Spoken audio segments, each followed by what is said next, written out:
Welcome back and assalamualaikum. Ngayong araw is wala tayong pasok kaya magtatrabaho muna tayo sa shop. Papagandahin natin yung loob niya, yung lalagyan natin ng oil para kahit malihit lang is maganda siyang tingnan. Kita nyo guys, kalat na kalat yung mga oil natin dito. Nandyan, kasi hindi siya kasya dito sa taas.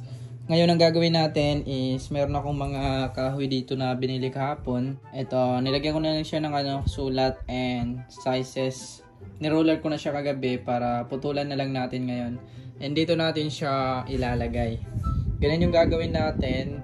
And 1, 2, 3. So, tatlo yung idadagdag natin para 10 pieces kada line.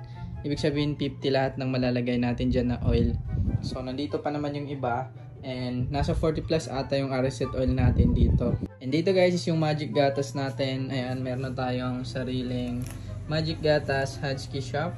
Kung mga gustong bumili is meron tayong available sa shop. Papagandahin pa natin guys yung shop na to. Konti lang yung ilalagay natin pero lahat ng kailangan natin pang show and pang forma sa mga motor natin. Kasi meron naman tayong pang stock parts na shop dito sa malaking shop natin. By the way guys, ito yung mga bolts natin sa mga motor natin. Lahat ng sizes kinuha na natin para hindi na tayo makahanap pa ng ibang sizes kapag may kukuha sa atin. And meron din tayong CNC bolts. Sa mga malayo dito sa amin is pwede kayong bumisit sa Shopee shop ko. Para sa mga tropa natin dyan na malayo dito sa shop, meron na po tayong Shopee seller. Ilalagay ko na lang yung link natin dyan sa ating comment section para kayo na ang bahalang pumili kung anong size and anong kulay ang gusto nyong i-order. Ano pa inaantay nyo guys? Visit and follow. And meron din tayong mga coming netong Frando 4-pot and 2-pot calipers. Meron na rin tayong brackets, CNC. And meron tayo guys dito big disc para sa Raider F5 and Sniper 155 or 150. So pwede rin guys sa Raider Carb. Isasalpak natin ito mamaya sa tropa natin. Iniwan na niya yung motor na dito sa shop. Ako na daw bahalang maglagay. Pinutulan ko na rin yung mga kahoy natin dito na na-measure ko na kanina para saktong-sakto yung haba. Hindi siya magkulang and hindi siya sosobra.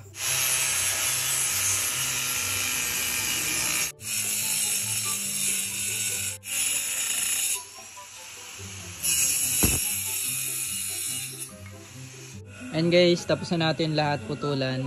Diyan na lang muna natin sa gilid. And yung mahaba dun sa loob is ilalagay na natin. Pati itong anim na maliliit, ipapako na natin ngayon. Tatanggalin muna natin tong mga oil dito, baka kasi mahulog.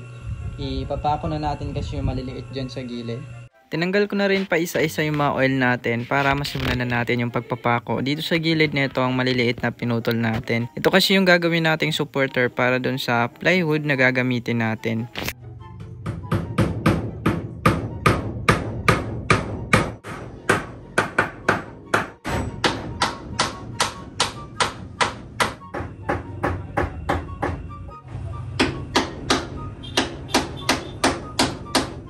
Papako na rin natin itong mahabang part niya para malagay na natin mamaya yung plywood na gagamitin natin para sa lapagan ng oil. Itong ilalagay natin muna is yung kanyang supporter para hindi siya masira. Ilalagay na natin muna lahat and then saka na natin ikakat yung plywood. Natapos na natin guys lahat ipako dyan. Ngayon naman is isusunod natin is yung ilalagay naman natin dito. So plywood na yung gagamitin natin. Pero hindi ko pa siya nakat kaya ikakating pa natin ngayon. Meron pa ako natitirang plywood dito. Ito yung gagamitin natin. Ikakat natin siya pag ganyan. Titingnan natin kung magkakasya to lahat. So ilalagay na natin doon para masakto natin.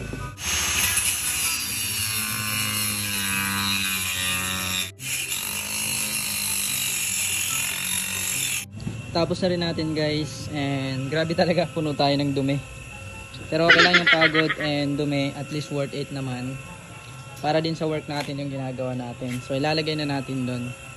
By the way, lahat ng pinutol natin na to is dito natin siya ilalagay. Ayan. So tatlo lang yung malalagyan natin kasi meron na dito 1, 2, 3. So tatlo yung kinuha natin dyan. Ayan, ilalagay na natin ngayon para malagyan na natin ng oil. Para hindi nakalat yung mga oil natin dito.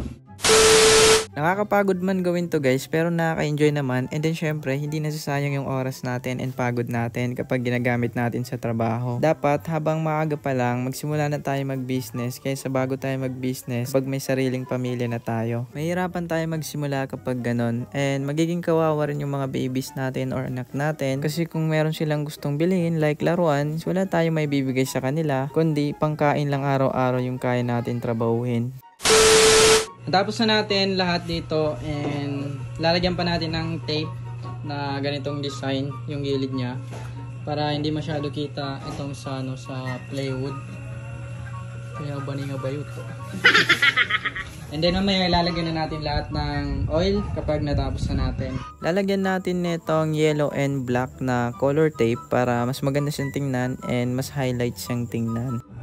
Finally guys, natapos na natin. Ayan, nilagyan na natin ng design sa gilid para maganda siya tingnan. So, lalagyan ko pa dito ng floor mat.